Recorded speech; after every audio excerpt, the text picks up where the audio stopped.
I want to talk about a couple of things about this AI announcement this week. But first, I want to talk about Weldon Hurt. Weldon Hurt is the mayor of Abilene, Texas, population roughly 130,000.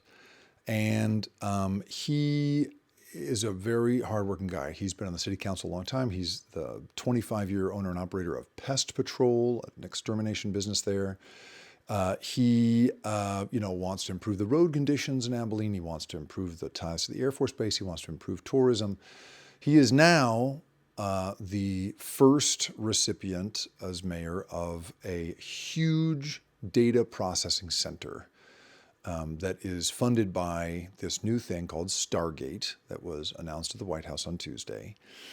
And he's told the AP a funny quote. He said he's excited about it, but he also said, it's bigger than we expected. In fact, it's 3 times bigger than we expected. My news for Mayor Hurt and all the other mayors like him is there is a ton of this about to come your way.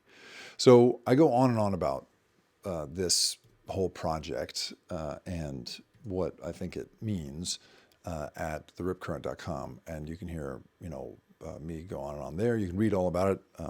And the comparison to Taiwan, which did an incredible job of creating a sort of national infrastructure for technology. But I'm not going to spend most of my time on this. I will just point out some characters here. So here's President Trump. There's Chairman of Oracle, Larry Ellison.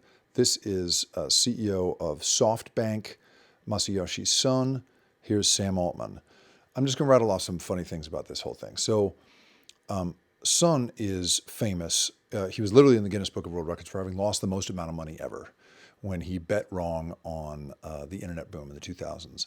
He's also famous for having overrode the objections of his lieutenants and given a huge amount of money, billions, to WeWork, which you'll know probably, went on to set that money on fire. His record for having lost the most amount of money ever was eclipsed recently only by one man, and that, I bet you can guess, is Elon Musk. Elon Musk, seeing Sam Altman of OpenAI and these two get all this credit from Trump. Trump referred to Altman as the smartest guy on this stuff from what I've read. That's how he talked about it. Musk, also probably read on the OpenAI site that the announcement about Stargate, which says that Stargate is going to invest $500 billion in OpenAI's an infrastructure for OpenAI. That must have made Musk crazy. He's got his own $50 billion AI company, and so it must make him nuts. And so he got into a whole Twitter war with Altman about it, calling him a liar, pointing out tweets that Altman has made criticizing Trump in the past. And Altman tried to kind of placate him for a second, but then said, just some more mean tweets and then perhaps you'll love yourself. No one's funny on Twitter who isn't funny on Twitter. So I don't know why anybody tries. I'm not funny on Twitter.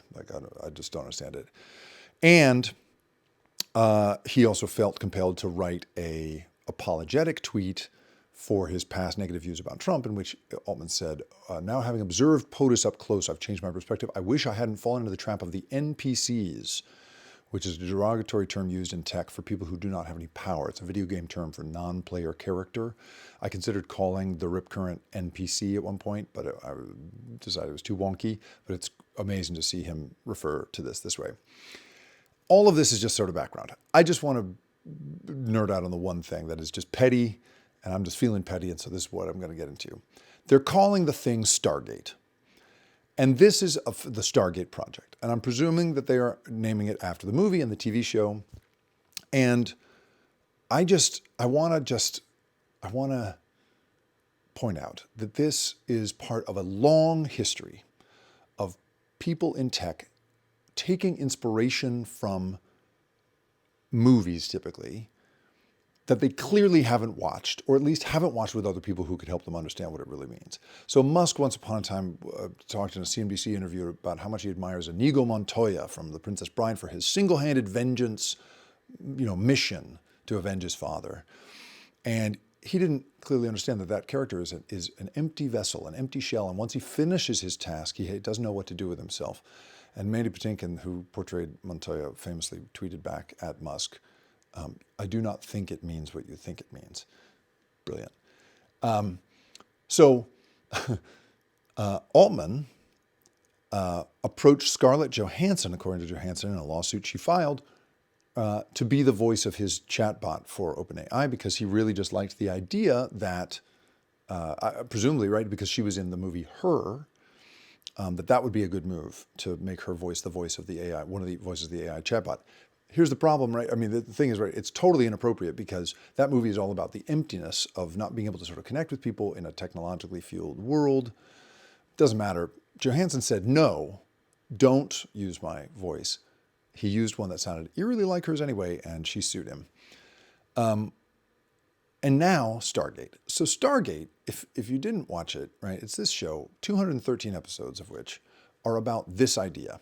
So an alien technology has been found on Earth that is a portal, a Stargate, that leads to an alien world such that humans can instantaneously be transported there.